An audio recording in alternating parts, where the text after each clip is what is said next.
25 तारखेपासून तुमचं उपोषण जे आहे ते सुरू होते. किती लोक जे आहेत ते उपोषणाला बसतील आणि तयारी कशी चालू आहे? आता किती बसतील नाही माहिती, तरी पूर्व तयारी चालू आहे.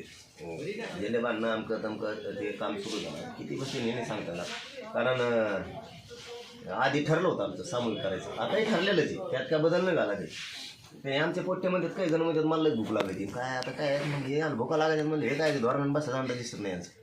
भूका लागायचं म्हणतात कोणी म्हणतात काही म्हणजे. त्यामुळं मग आता एक आम्ही नवीन हे केलं की बाबा जोर जबरदस्ती नाही, ज्याला बसायचं त्यांनी बसा, ज्याला नका बसायचं त्यांनी नका बसू. मग ते सांगतो मी आहे ना एकटा खंबीर. हां तुम्ही नुसता मराठा समाज इथं येऊन बसा आशीर्वादन पाठ पडते, मी खंबीर आहे, मी एकटाच खंबीर आहे. यांना ज्याला बसायचं ते मनाने बसतील, नाही बसले तरी चालतंय. माझा समाज मला पक्की गॅरंटी मला कधीच एकटं पडू देत नाही, उघडंही पडू देत नाही. यांनी किती प्रयत्न करू द्या, माझा समाज मला कधीच एकटं पडू देत नाही, उघडंही कधी पडू देत नाही. यांनी किती शेड्या झाले, माझा समाज खंबीर आहे. कारण मी काय वाट नाही करत, गोरगरिबांच्या लेकरांचं कल्याण झालं पाहिजे, ते मोठे झाले पाहिजे. आईबापाचं स्वप्न आहे माझं लेकरू माझी पोरगी मोठी झाली पाहिजे, मोठं शिक्षण घेतलं पाहिजे, मोठ्या नोकरीला लागला पाहिजे. ते स्वप्न साकार करायसाठी आरक्षण देण्यासाठी मी काम करतो, मी दुसरं काय करतो. त्यामुळे समाज कसं काय मला उघडं पडून देईल. मी त्यांच्याच लेकरासाठी जीवाची बाजी लावलो, मरायला भेटणार देणार बी नाही. 26 जानेवारीला 1 वर्ष पूर्ण होतं सगळ्या सोयरीची अधिसूचना काढलेली. मग सरकार जाणून बुजून मराठा गोरगरिबांची आकाशाला का वागतंय, 1 वर्ष लागू शकतंय का. म्हणून आमरण उपोषण 25 जानेवारीला सुरू होणार आणि ताकदीनं होणार आणि आरक्षण घेणार आणि ओबीसीतूनच घ्या. ओके. यांना खंडणी आणि मोकोकाममधील दोन्ही गुन्ह्यात न्यायालयीन कोठडी सुनावणी झाली आहे, तर काय आपलं मत? नाही आता ती न्यायालयीन प्रक्रिया आहे, तो तपासाचा भाग आहे. मी काय आताच ऐकलं ते, मला काय त्याबद्दलचं जास्त माहिती नाही. पण एक गोष्ट खरी आहे की कोणीही याच्यातून सुटणार नाही. तपास यंत्रणा ताकदीनं त्यांचं काम करतात आत्ता तरी वाटतं.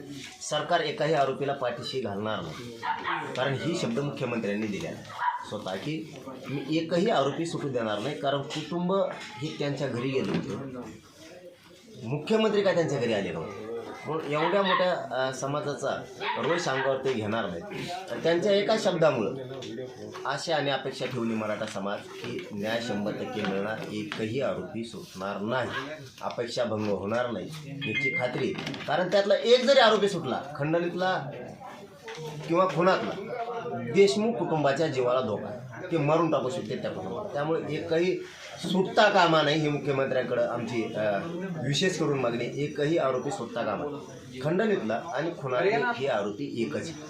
खून करणारापेक्षा आणि खंडणी मागणाऱ्यांपेक्षा सामूहिक कट रचणारा, संघटित गुन्हेगारी घडून आणणारा हा सगळ्यात मोठा गुन्हेगार आहे. म्हणून ते सरमाड्या का कोणी तो मुख्य आरोपी होणं गरजेचं आहे. मधल्या काळात ज्यावेळेस हे खुनाचे आणि खंडणीतले आरोपी फरार होते त्या काळात त्यांनी कोणत्या मंत्र्याला कोणाकोणाला फोन केले ते सुद्धा सहआरोपी होणं अत्यंत गरजेचं आहे ह्या मॅटरमध्ये. कारण 100% याला पाठीशी घालणारं कोणीतरी, कारण एवढी प्रॉपर्टी असते का कुठं याला 4-5 कणगी भारत्यांना इतके पैसे दे, त्याला काय करायचं रे त्या सरमाड्याला का कोणी खरमाड्या त्याला एवढी 100% मंत्र्याची. हे पाप येणे केलं फेडायची वेळ त्याला आल्या, हे मजा हाणते तिकडं. त्यामुळं ही प्रॉपर्टीसुद्धा चौकशी होणं लय गरजेचं आहे. मुख्यमंत्र्यांकडं जाहीरपणानं आमची विनंती आहे की जे न्यायालयीन प्रक्रियेचा भाग ते सुरू राहील, त्याबद्दल मला माहितीही नाही आत्ता काय निर्णय आला काय नाही. पण मान्य न्यायालय त्यांना कोणाला सोडणार, सडायलाच लावणार, मातीच करणार यांची सगळ्यांची, सोडत नाही. आणि मुख्यमंत्र्यांकडेच आमची सरळ मागणी की यातला एकही आरोपी सुटू देऊ नका. जर का एकही आरोपी सुटला देशमुख कुटुंबाला धोका आहे. आणि तुम्ही जे शब्द दिले तुमच्या शब्दाला काही अर्थ राहणार नाही या राज्यात आरोपी न सुटण्याचा. आणि जर का बाबा सुटला मग मात्र आपण रस्त्यावर मग दाखवतो तुम्हाला आम्ही काचका कसा असतो. एबीपी माझा, उघडा डोळे बघा नीट.